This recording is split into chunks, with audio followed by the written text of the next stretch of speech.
Hello and welcome to another episode of MMOFTW here on MMORPG.com. I'm your host Bill Murphy, and this is the week that was at MMO News. Right off the bat, we actually have a very big week in MMO news. I can't even believe I'm saying that because it's been a while since stuff happened. First off, Elder Scrolls Online has officially unveiled its next chapter, which if you're familiar with ESO, the chapters are like expansions, but they're not quite super feature-packed or anything like that. They're just like really, really big DLCs. And this one is coming up this June, actually the end of May, May 21st for PC, June 5th for Xbox One and PS4, takes us to the Somerset Isle. That's right, it's Elder Scrolls Online Somerset, the home of the High Elves, the ancient home of the High Elves with griffins and all this other crazy stuff. I'm never really sure how to pronounce it, but the Sijik Order, is that right? The Sijik Order? Anyway, there's a brand new zone in the form of the Somerset Isle, which is even larger than Vardenfell, which was the setting of the Morrowind chapter. Climactic finish to the Daedric story arc that began in 2015's Orsinium DLC. There's a brand new skill line for the Sijik Order. This new skill line will give players power over time itself. It will not only be joinable, but it will also introduce players for the first time to the home city of Artaeum. And jewel crafting is the brand new crafting discipline that's coming into the game. Finally, you'll be able to make your own necklaces and rings. And there will be also a whole bunch of new PvE challenges, including new 12-player trials, new delves, and all that good stuff. Bethesda announced Somerset just this past week. It'll be accessible to new and veteran players alike. Just like Morrowind, you can buy just the Somerset expansion, and you can start from the beginning of the game in Somerset. You don't have to start in the what was that place called? I can't even remember right now. But you don't have to start ESO the way it was before. And here's even better news here. If you buy Somerset, it actually comes with Morrowind. So that's pretty cool. It comes with the base game and everything like that too. And the PTS will hopefully be live soon, and we'll be able to take a look at it then.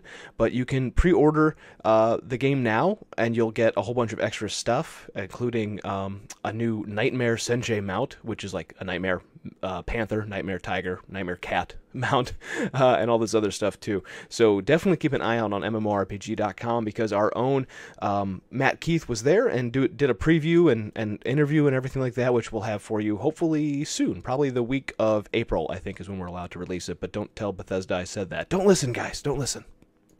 And the news keeps coming, because Bless Online has announced that the early access for its long-awaited fantasy MMORPG will begin in May. Also May. So we have ESO Somerset in May, and we have Bless Online's early access, or basically a soft launch, in May.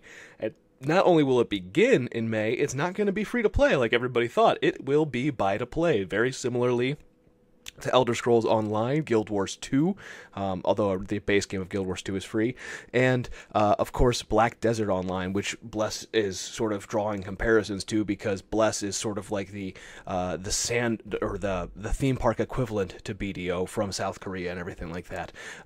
There's also a whole new emissary program which will let players become streamers and partnered streamers, basically with Bless, or forum, I guess you'd call them emissaries as well, but forum moderators and stuff like that for the Bless Online team. We'll have more information about Bless and what kind of content and the sweeping changes that we'll see from the Korean and Japanese and Russian versions that have already kind of come out. There's going to be a whole new version of Bless, basically for Steam, built from the ground up. The content may be the same, but essentially the combat, the UI, and the systems and everything like that has been overhauled from the ground up for Bless Online on Steam, and hopefully we'll know more about that soon. And in more new game stuff, that's right, Defiance 2050, the first closed beta for the upcoming sequel to Defiance that is hitting the Xbox One, PS4, and PC, will begin on April 20th to the 22nd. It's just a weekend-long closed beta test, and you'll be able to try out the new class and progression systems and take a spin with the Assault class, which is one of the new classes that are coming with Defiance 2050. Plus, you'll be able to play a bunch of the new content at the beginning of the new game and everything like that too, because it does take place about 4 years after the start of Defiance, the OG. So keep your eyes peeled for that, because there will be streams, there will be write-ups, there will be all that good stuff, and hopefully we'll be in there too. That's just a month from now, on April 20th to the 22nd. And speaking of launches and shooters and things like that, if you're a fan of the hit mobile shooters Shadowgun, its brand new persistent online first-person shooter, Shadowgun Legends, has officially launched on both the iOS and Android platforms. This is being called kind of like Destiny Lite or Destiny on your phone.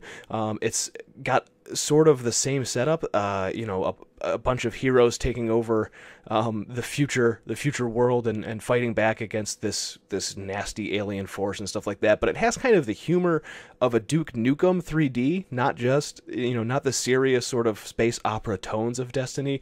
You really should pick it up and play it. It is free. It's very cool. It's very well set up for the sort of 5-minute mobile gameplay sessions. It's got some PvP and stuff like that, but it's very focused on PvE solo play and PvE group play and stuff like that too. So check it out. There's over 200 missions, a brand new storyline, a whole customized character creation with skill lines, and a whole bunch of gear and stuff like that too. Very fun sort of MMORPG with a shooter slant on your phone. It's one of those games that I think would do really, really well as a free-to-play MMO on the PC, but maybe one day we'll see it. I don't know. And last but not least, the Automaton guys have announced that they're going to be using the CryEngine for Mavericks, a 1,000-player battle royale persistent shooter MMO. That's right, they're calling it an MMO. They flat out sent out a press release this week calling it an MMO. So we're going to call it an MMO too and see exactly how much of one it is when we know more about it. Mavericks, in case you're not familiar, I mean, if you Google Mavericks Battle Royale, or if you Google Mavericks Proving Grounds, you'll find some information about this really mysterious game that is being made by this company called Automaton. It's a revolutionary open world shooter built using the latest low latency networking technology combined with beautiful visuals in our bleeding edge game engine. Yeah, I didn't write that. That's actually their marketing speak. The result is a high fidelity, dynamic world with destructibility and persistence, enabling you to leave your impact on the world for everyone to see. It sounds kind of like PUBG meets PlanetSide, and we don't really know much about it. They've been showing it behind closed doors at GDC, and hopefully maybe we'll see it at PAX or something like that.